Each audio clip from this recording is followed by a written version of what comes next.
This is 1 inch.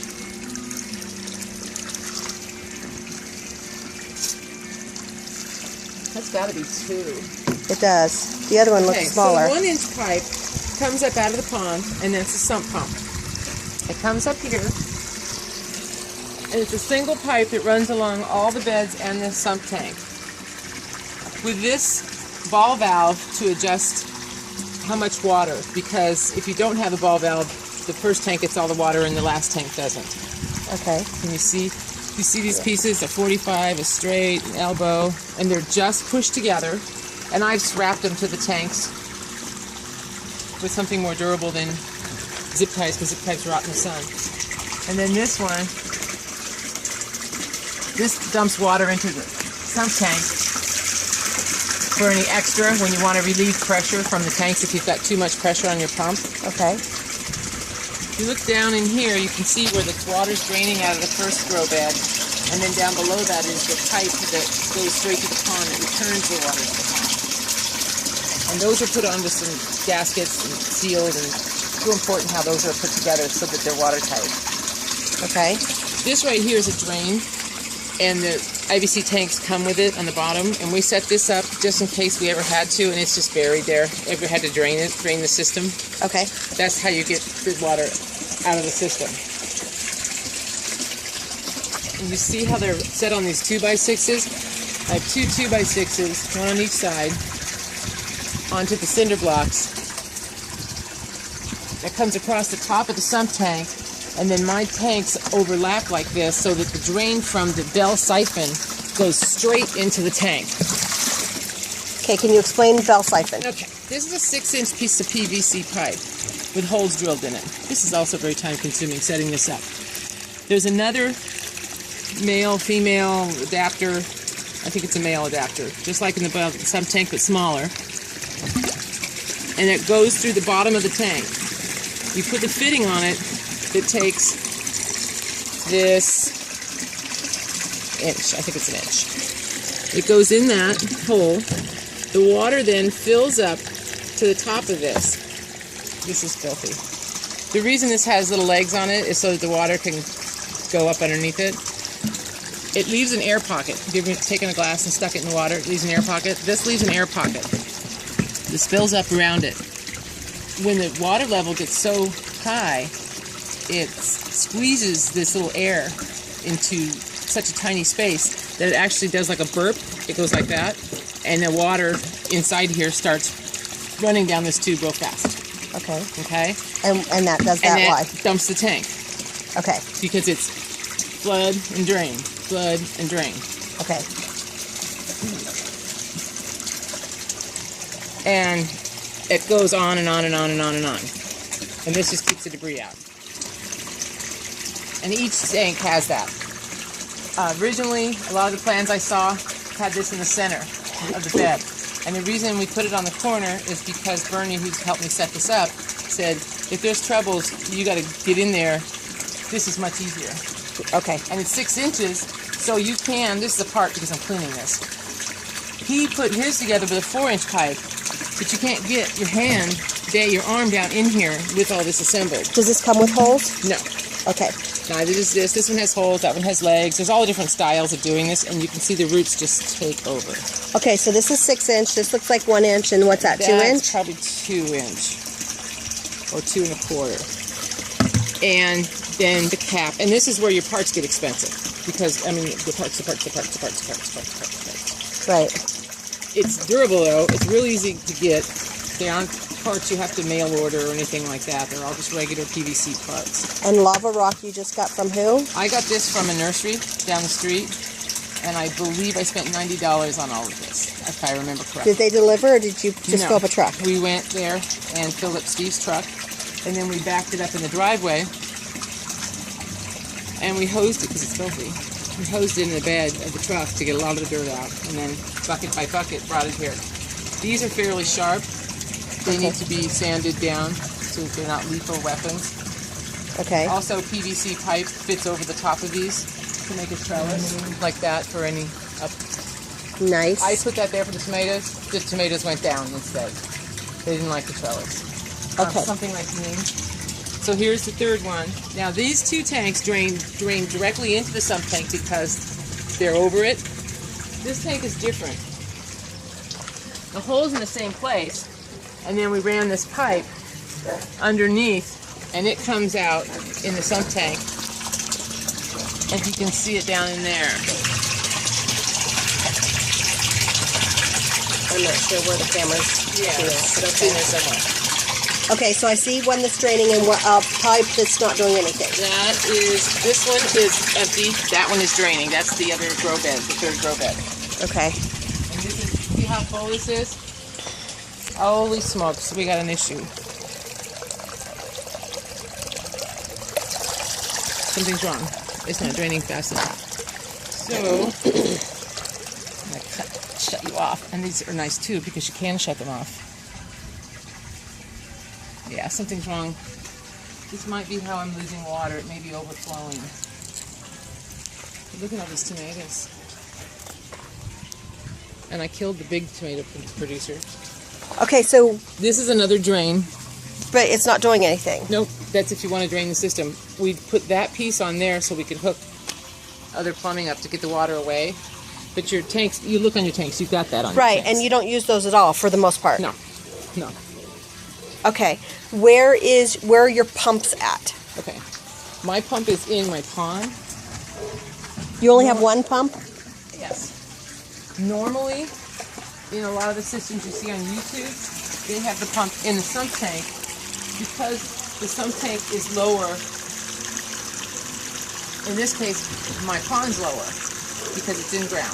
Okay. So my pump, let me unplug it and take it apart here so you can see it.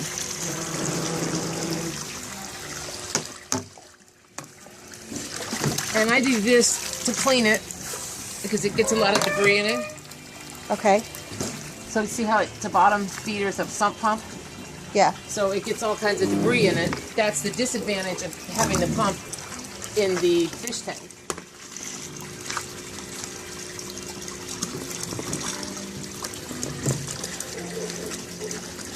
Okay, so let me go through this. We've got some pump is pumping water up this hose. This hose goes and fills up these tanks. Yes. The tanks get full, and this thing, this burps, the siphon burps, and it drains into here. Yes. And then what happens to that water? It goes back out that hole. Back out that hole. That looks like a 2-inch hole? Yeah, it hooks up. And what's hooked up on the other side is this return pipe. Okay. So you can see all the clean water is coming back into the pond. Why the sump pump? Explain that. I've tried other pumps. No, I mean, why do we have this water going into here? Why do we... That's our balancer. Because we need to have enough water in the system to fill the tanks and also keep the fish alive. Because if it drains all the water out of the pond, if all 3 tanks decide to fill at once, I have no water.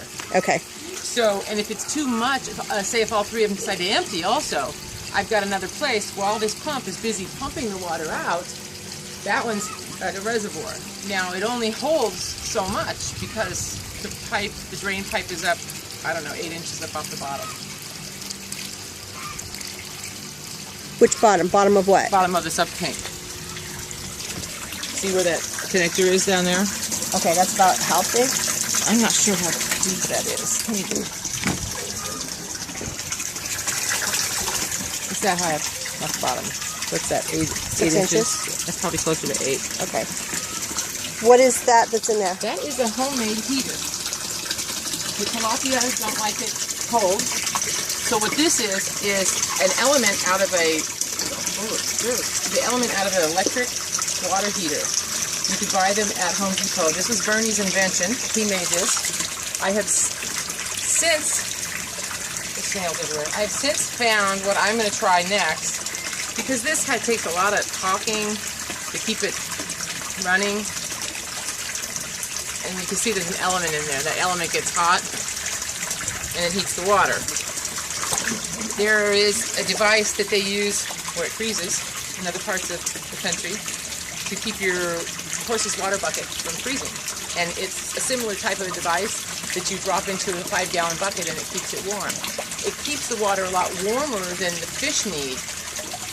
It's designed for a 5-gallon bucket. So what I want to do is test it and see if I can just leave it unthermostated and if it'll heat the water, this quantity of water, to a cooler temperature. If not, I'll have to do the same thing I do with this. I plug it in at night, unplug it during the day. Okay. And during the winter, I leave it on 24/7. So where did you buy that element? Home Depot. This was just Ernie's. I couldn't reproduce this if I had, well, if I had to maybe, but it was still expensive, and the ones that are made for the horse troughs are, I think, around $60, $70. Okay. And I think they're built better and safer than this, because this scares me when it's plugged in. I shock myself. I don't know. You have? I don't know. I'm scared to. I would make sure I unplug it before I stick my hands on the thumbtack. Now I have fish in here. Why? I was cleaning this out. Remember I told you that tomato plant was huge all over this? Right. There's actually tomatoes down in the sump tank because they kept falling in. And I was cleaning out the debris that fell into the sump tank. And in the net I was catching fish, small fish. Did they get sucked up through? Well, think about this. They had to get sucked through the sump pump, go into one of these beds, Go through the lava. make their way, and get caught in the bell siphon and sucked back down. Do you know how tiny they had to have been? Can you imagine the adventure that was? It's an e-ticket ride at Disneyland. Yeah. And they got in here, and there's enough food that they survived. Oh my gosh. And there's 3 of them right now. I moved several of them over to the bigger fish tank. So I can't even imagine what that took. So how do you know how much water you go in each and this is running too? And how do you know your valves? How much to turn these on and off?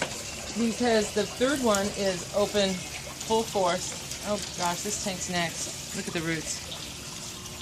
That's masses of roots. Compost. It gets all around the rocks. Yeah. I've got to get it clean. These fill, and your height of this tube is important because the height of this tube determines... Which tube is this tube? This tube This one. determines how high your beds fill. See, now you can hear it emptying. I don't think it's this one. I think it's the other one. Should be grow bed number 1 emptying. Okay, so explain the if height. this is really tall. So say if it was as tall as a 6-inch pipe, the water level would be very high. You want the water level to stay about an inch or so, inch and a half below the top of your gravel. Okay. The reason this is so wet and it got so high is because the roots have now clogged the system. Okay. And I've yet to find anybody on YouTube that talks about how to clean up a dirty system. Okay. So adjusting the height for this, and then you want this to also be, see the gap? Now this sits up a little bit because it's on a female in the grow bed. So it'll be up a little bit higher. And you've got to get this right so that air bubble is just enough. And I've had to readjust the height of this, and I've gone through tubing trying to hit that magic. There doesn't seem to be a perfect. I followed different directions on YouTube, and they didn't work for my grow bed. Okay. So I know there's probably some kind of formula and ratio. Okay, wait, let me look at this. You said there's a female. That's the fitting. Is this welded in? No, that's just the rock holding it in. Okay. How did you attach those pieces? Because that's the base, that's the floor, right? Mm-hmm. You do all this before you put your rocks in. Right. How did you fit that? There is a fitting on the bottom of the tank and a fitting on the inside of the tank, and you screw them together, and there's a gasket and some silicone. What kind of fitting?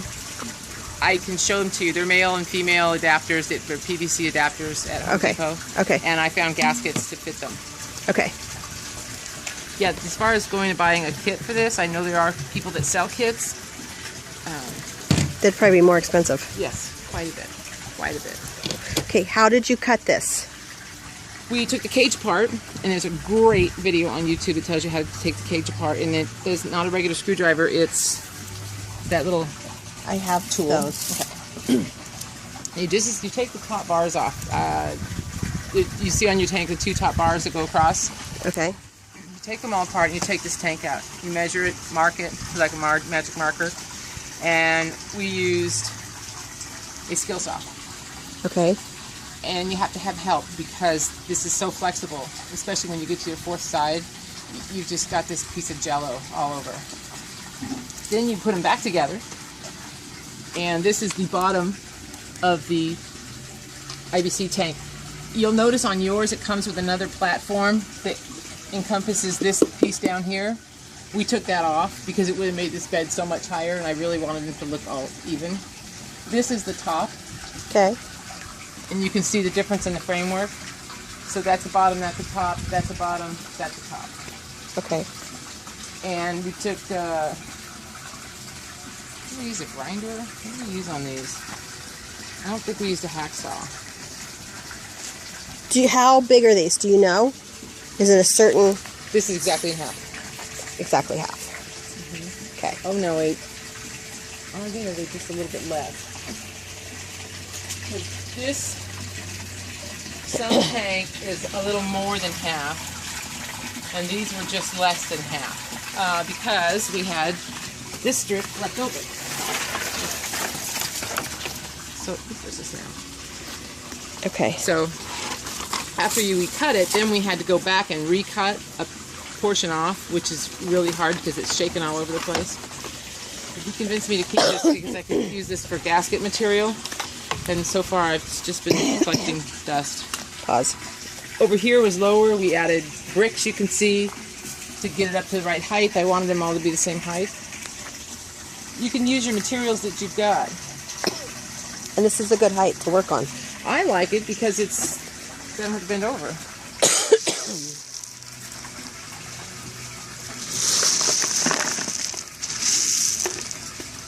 I need to clean this up a little bit and replant.